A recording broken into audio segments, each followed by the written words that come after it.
اور ہم نے ہر ایک امت کے لیے قربانی کا طریق مقرر کر دیا ہے تاکہ جو مویشی چوپائے اللہ نے ان کو دیے ہیں ان کے ذبح کرنے کے وقت ان پر اللہ کا نام لے۔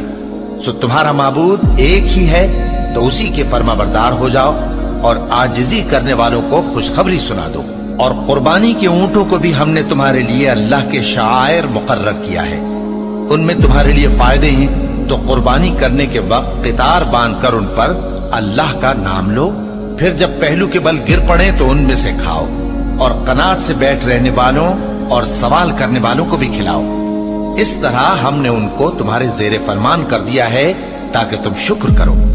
اللہ تک نہ ان کا گوشت پہنچتا ہے اور نہ خون، بلکہ اس تک تمہاری پرہیزگاری پہنچتی ہے۔ اسی طرح اللہ نے ان کو تمہارے زیر فرمان کر دیا ہے تاکہ اس بات کے بدلے کہ اس نے تم کو ہدایت بخشی ہے اسے بزرگی سے یاد کرو۔ اور اے پیغمبر، نیکوکاروں کو خوشخبری سنا دو، اللہ تو مومنوں سے ان کے دشمنوں کو ہٹاتا رہتا ہے۔